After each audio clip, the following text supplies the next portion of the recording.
தந்தை மகன் தூய ஆவியாரின் பெயராலே நம் ஆண்டவராகிய இயேசு கிறிஸ்துவின் அருளும் கடவுளின் அன்பும் தூய ஆவியாரின் அன்புறவும் உங்கள் அனைவரோடு இருப்பதாக. சகோதர சகோதரிகளை தூய மறைநிகழ்வுகளை கொண்டாட நாம் தந்தைகள் பொருட்டு நம் பாவங்களை ஏற்றுக்கொள்வோம். எல்லாம் வகை இறைவனிடமும்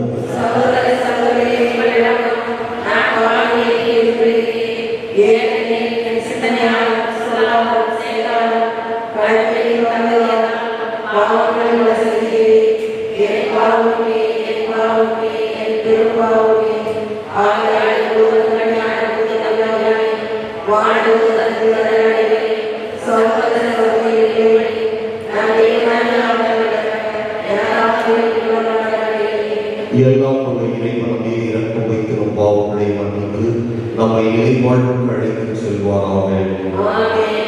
மன்றாடுவோமாக. ஆண்டவரே, இடைவிடாத ஒரு இரக்கம் உமது திரு அவையை தூய்மைப்படுத்தி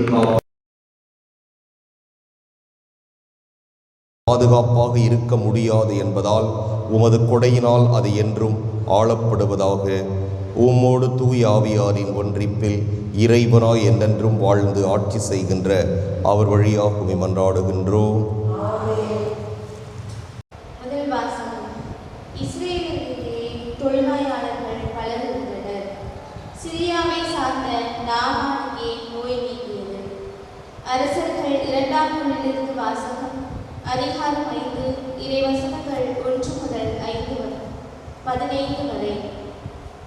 அந்நாட்களில் சிரியா மன்னனின் படைத்தலைவரான நாமான் தம் தலைவனிடம் சிறப்பு நன்மதிப்பு பெற்றிருந்தார். ஏனெனில் அவர் மூலமாய் ஆண்டவர் சிரியாவுக்கு வெற்றி அளித்திருந்தார். அவர் வலிமைமிக்க வீரர், ஆனால் தொழுநோயாளி. சிரியா நாட்டினர் ஒரு முறை கொள்ளையடிக்க சென்ற பொழுது இஸ்ரேலை சார்ந்த ஒரு சிறுமியை கடத்தி கொண்டு வந்திருந்தனர். அவள் நாமானின் மனைவிக்கு பணிவிடை புரிந்து வந்தாள். அவள் தன் தலைவியை நோக்கி, என் தலைவர் சமாரியாவில் இருக்கும் இறைவாக்கினர் முன்னிலை சென்றாரெனில் அவர் இவரது தொழுநோயை குணமாக்குவார் என்றார். எனவே நாமான் தம் தலைவனிடம் சென்று, இஸ்ரேல் நாட்டை சார்ந்த சிறுமி இன்னவாறு கூறுகின்றார் என்று அவளுக்கு தெரிவித்தார். அப்பொழுது சிரியா மன்னர், சென்று வாரும், நான் இஸ்ரேல் அரசனுக்கு மடல் தருகின்றேன் என்றார். எனவே நாமான் ஏறத்தாழ 400 கிலோ வெள்ளியையும் 6000 பொற்காசுகளையும் 10 பட்டாடைகளையும் எடுத்துக்கொண்டு பயணமானார். அவர் இஸ்ரேல் அரசனிடம் அம்மடலை கொடுத்தார். அதில், இத்துடன் என் பணியாளர் நாமானை உம்மிடம் அனுப்புகின்றேன். அவனது தொழுநோயை நீர் குணமாக்க வேண்டும் என்று எழுதப்பட்டிருந்தது. இஸ்ரேல் அரசர் அம்மடலை படித்தவுடன் தன் ஆடைகளை கிழித்து கொண்டு, நான் என்ன கடவுளா? உயிரை கொடுக்கவும் உயிரை எடுக்கவும் என்னால் இயலுமா?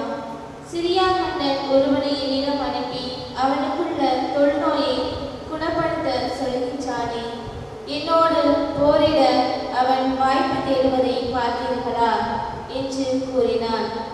கடவுளின் அடியவரான எலிசா இஸ்ரேல் அரசர் இவ்வாறு தன் ஆடைகளை பிரித்து கொண்ட செய்தியை கேள்விற்று அவனிடம் ஆள் அனுப்பி, நீர் ஏன் ஆடைகளை பிரித்து கொண்டீர்? அவன் என்னிடம் வரட்டும், இஸ்ரேலில் ஒரு இறைவாக்கினர் உள்ளார் என அவன் அறியட்டும் என்று சொன்னார். அவ்வாறே நாமான் தன் குதிரைகளுடன் தேருடனும் எலிசாவிற்கு வாயில் முன் வந்து நின்றார். எலிசா, நீ போய் யோர்தானில் 7 முறை மூழ்கினால் உன் உடல் நலம் பெறும் என்று ஆள் அனுப்பி சொன்னார். எனவே நாமான் சினமுற்று வெளியேறினார். அப்பொழுது அவர் என்னிடம் வந்து என் அருகில் நின்று தன் கடவுளாகிய ஆண்டவரின் பெயரை கூவியழைத்து தம் கையை அசைத்து குணப்படுத்துவார் என்று நான் எண்ணியிருந்தேன். அபனா, பர்பார் என்ற தமஸ்கு நதிகள் இஸ்ரேலில் உள்ள ஆறுகள் அனைத்தையும் விட மேலானவை அல்லவா? அவற்றில் மூழ்கி நான் நலமடைய முடியாதா என்று கூறி ஆத்திரமாய் திரும்பி செல்லலானார். அப்பொழுது அவருடைய வேலைக்காரர்கள் அவரை அணுகி அவரிடம், என் தந்தையே, இறைவாக்கினர் இதைவிட அரிதான ஒன்றை உமக்கு கூறியிருந்தால் நீர் அதை செய்திருப்பீர் அல்லவா?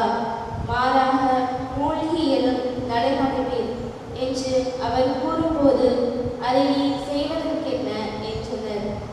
எனவே நாமான் புறப்பட்டு சென்று கடவுளின் அடியவரது வாக்கிற்கிணங்க யோர்தானில் 7 முறை மூழ்கி எழ அவர் நலமடைந்தார். அவரது உடல் சிறு பிள்ளையின் உடலை போல் மாறினது. பின்பு அவர் பரிவாரம் அனைத்துடனும் கடவுளின் அடியவரிடம் திரும்பி வந்து, இஸ்ரேலை தவிர வேறு எந்த நாட்டிலும் கடவுள் இல்லை என இப்போது உறுதியாக அறிந்து கொண்டேன். இதோ உன் அடியான் எனது அன்பளிப்பை ஏற்றுக்கொள்ளும் என்றார். ஆண்டவர் வழங்கும் அருள்வாக்கு. பதுவரை பாடல். பல்லவி. என் நெஞ்சம் உயிருள்ள இறைவன் மீது தாகம் கொண்டுள்ளது. என் நெஞ்சம் உயிருள்ள இறைவன் மீது தாகம் கொண்டுள்ளது. கலைமான் நீரோடைக்காக ஏங்கி தவிப்பது போல் கடவுளை என் நெஞ்சம் உமக்காக ஏங்கி தவிக்கின்றது. பல்லவி. என் நெஞ்சம் உயிருள்ள இறைவன் மீது தாகம் கொண்டுள்ளது. என் நெஞ்சம் கடவுள் மீது, உயிருள்ள இறைவன் மீது தாகம் கொண்டுள்ளது. எப்பொழுது நான் கடவுள் முன்னிலையில் வந்து நிற்கப் போகின்றேன். பல்லவி. என் நெஞ்சம் உயிருள்ள இறைவன் மீது தாகம் கொண்டுள்ளது. ஒளியையும் உண்மையையும் அனுப்பியருளும். அவை என்னை வழிநடத்தி உமது திருமலைக்கு, உமது உறைவிடத்திற்கு கொண்டு போய் சேர்க்கும். பல்லவி.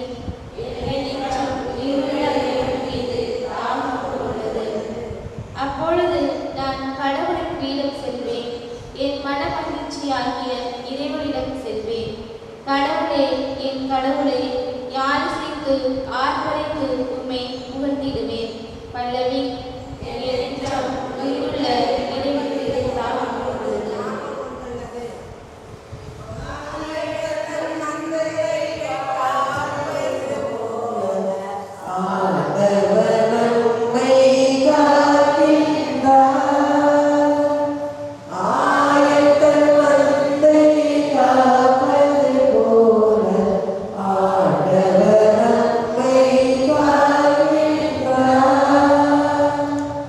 ஆண்டவருக்காக ஆவலுடன் நான் காத்திருக்கின்றேன். அவரது சொற்களுக்காக ஆவலுடன் காத்திருக்கின்றேன். ஆண்டவரிடமே உள்ளது பேரன்பு, மிகுதியான மீட்பு அவரிடமே உண்டு.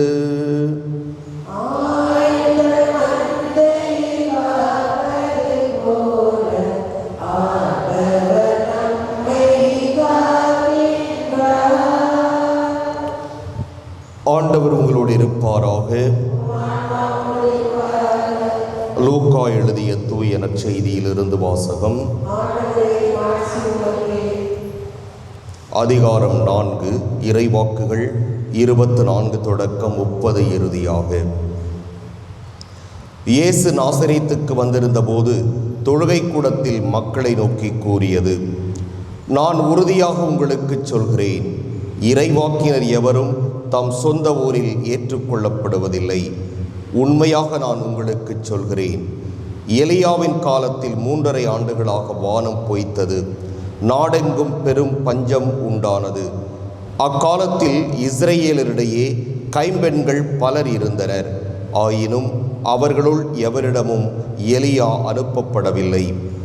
சீதோனைச் சேர்ந்த சாரிபாத்தில் வாழ்ந்த ஒரு கைம்பெண்ணிடமே அனுப்பப்பட்டார். மேலும் இறைவாக்கினர் எலிசாவின் காலத்தில் இஸ்ரேலரிடையே தொழுநோயாளர்கள் பலர் இருந்தனர். ஆயினும் அவர்களுள் எவருக்கும் நோய் நீங்கவில்லை. சிரியாவைச் சார்ந்த நாமானுக்கே நோய் நீங்கியது. தொழுகை கூடத்தில் இருந்த யாவரும் இவற்றை கேட்டபோது சீற்றம் கொண்டனர். அவர்கள் எழுந்து அவரை ஊருக்கு வெளியே துரத்தி அவ்வூரில் அமைந்திருந்த மலை உச்சியிலிருந்து கீழே தள்ளிவிட இழுத்துச் சென்றனர். அவர் அவர்கள் நடுவே நடந்து சென்று அங்கிருந்து போய்விட்டார். கிறிஸ்துவின் நற்செய்தி.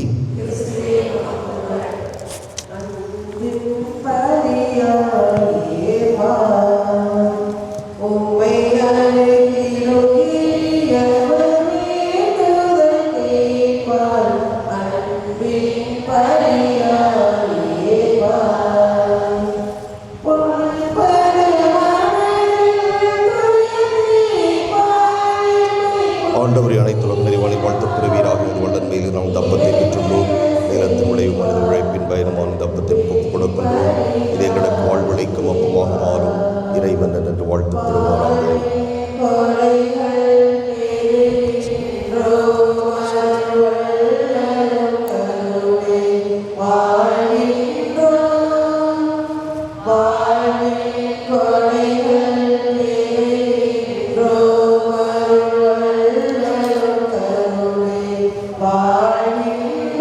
ஆண்டவரே அனைத்துலக நிறைவானை வாழ்த்துப் பெறுவீராக. என்று வல்லன் மேலும் ரசத்தை பெற்றுள்ளோம். திராட்சை செடி மனித உழைப்பின் பயணமான ரசத்தை ஒப்புக் கொடுக்கின்றோம்.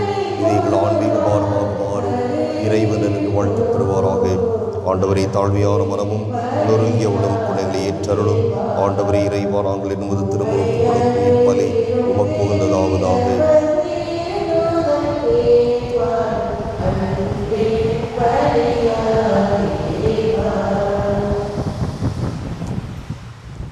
சகோதர சகோதரிகளே, என்னுடையதும் உங்களுடையதுமான இப்பலி எல்லாம் வல்ல தந்தையாக இறைவனுக்கு ஏற்றதாகும்படி மன்றாடுங்கள்.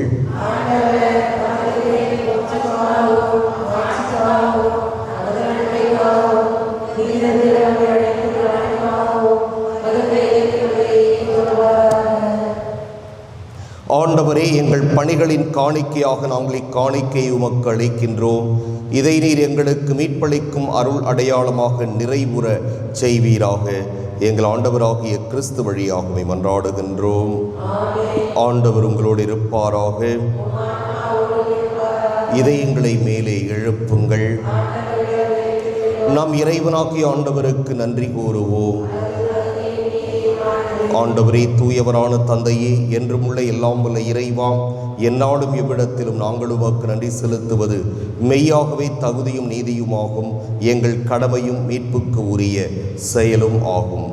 எங்கள் தவ முயற்சிகளால் நாங்கள் உமக்கு நன்றி செலுத்தவும், எங்கள் ஆணவத்தை தளர்த்தவும், ஏழைகளுக்கு உணவளிக்கவும், இவ்வாறு உமது கனிவிரக்கத்தை பின்பற்றவும் நீர் திருவுளமானீர். ஆகவே எண்ணற்ற வானதூதரோடு சேர்ந்து நாங்களும் உம்மை போற்றி புகழ்ந்தேத்தி ஒரே குரலில் சொல்வதாவது: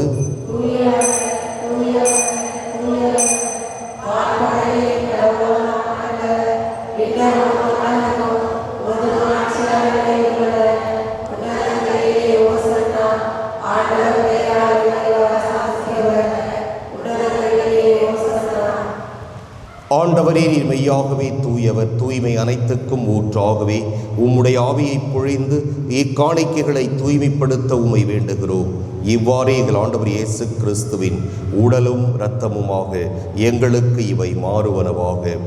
அவர் பாடுபட உளம் கனிந்து தம்மை கையளித்த போது அப்பத்தை எடுத்து நன்றி செலுத்தி அதை பிட்டு தம் சீடர்களுக்கு அளித்து கூறியதாவது: அனைவரும் இதிலிருந்து பெற்று உண்ணுங்கள், ஏனெனில் இது உங்களுக்காக கையளிக்கப்படும் என் உடல்.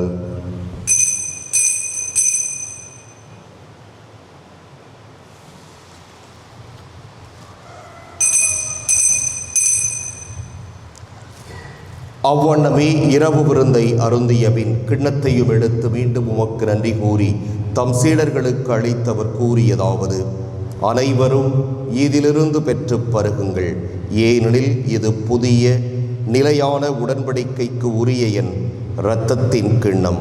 இது பாவ மன்னிப்புக்கென்று உங்களுக்காகவும் பலருக்காகவும் சிந்தப்படும்.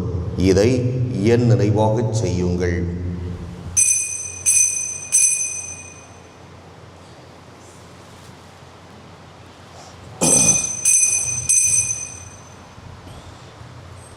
நம்பிக்கையின் மறைபொருள்.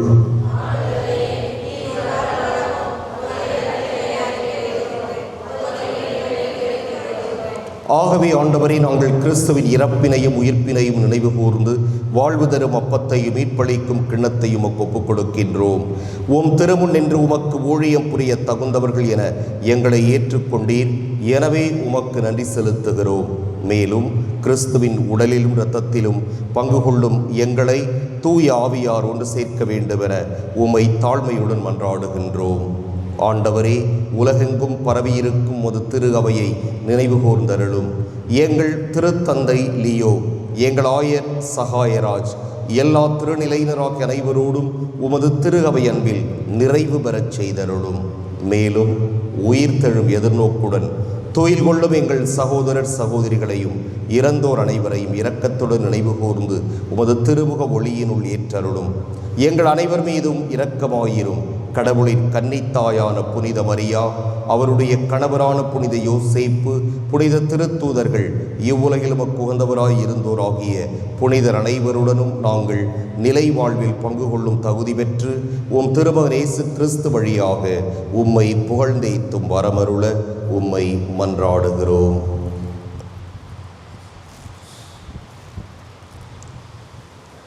இவர் வழியாக இவரோடு இவரில் எல்லாம் வல்ல இறைவனாகிய தந்தையே, தூய ஆவியாரின் ஒன்றிப்பில் எல்லா புகழும் மாட்சியும் என்றென்றும் உமக்கு உரியதே.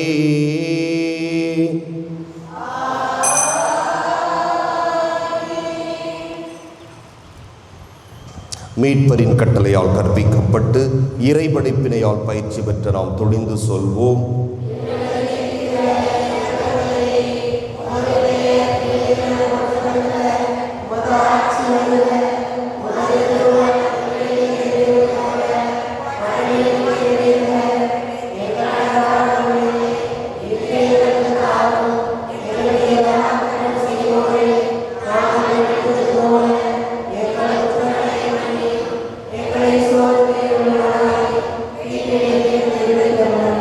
ஆண்டவரே, தீமை அனைத்திலிருந்தும் எங்களை விடுவித்து எங்கள் வாழ்நாளில் அமைதியை கனிவுடன் அருள உம்மை மன்றாடுகிறோம். உமது இரக்கத்தின் உதவியால் நாங்கள் பாவத்தில் இருந்து எப்போதும் விடுதலை பெற்று யாதொரு கலக்கமும் இன்றி நலமாயிருப்போமாக. நாங்கள் எதிர்நோக்கி இருக்கும் பேரின்பத்துக்காகவும் எமீட்பராகிய இயேசு கிறிஸ்துவின் வருகைக்காகவும் காத்திருக்கின்றோம்.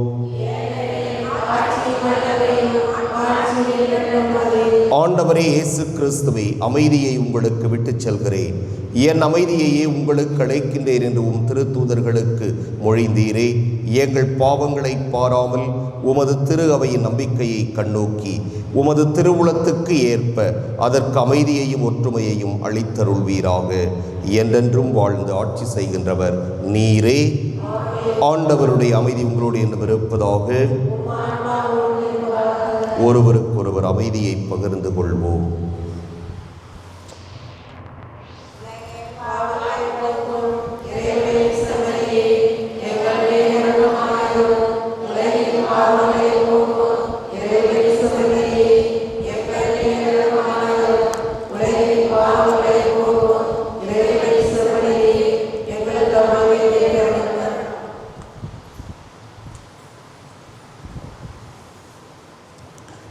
ஏதோ இறைவனின் செம்மறி, இது உலகின் பாவங்களை போக்குபவர்.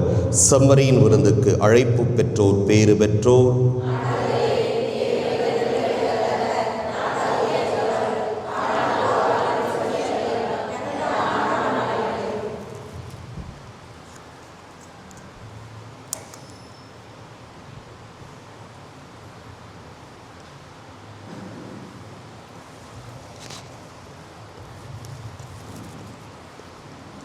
உடல் கிறிஸ்துவின் திருவுடல். ஆமென். கிறிஸ்துவின் திருவுடல். கிறிஸ்துவின் திருவுடல். கிறிஸ்துவின் திருவுடல். கிறிஸ்துவின் திருவுடல். கிறிஸ்துவின் திருவுடல். கிறிஸ்துவின் திருவுடல். கிறிஸ்துவின் திருவுடல். கிறிஸ்துவின் திருவுடல். கிறிஸ்துவின் திருவுடல். கிறிஸ்துவின் திருவுடல். கிறிஸ்துவின் திருவுடல். கிறிஸ்துவின் திருவுடல். கிறிஸ்துவின் திருவுடல். கிறிஸ்துவின் திருவுடல், கிறிஸ்துவின் திருவுடல், கிறிஸ்துவின் திருவுடல், கிறிஸ்துவின் திருவுடல், கிறிஸ்துவின் திருவுடல், கிறிஸ்துவின் திருவுடல், கிறிஸ்துவின் திருவுடல், கிறிஸ்துவின் திருவுடல், கிறிஸ்துவின் திருவுடல், கிறிஸ்துவின் திருவுடல், கிறிஸ்துவின் திருவுடல், கிறிஸ்துவின் திருவுடல், கிறிஸ்துவின் திருவுடல்.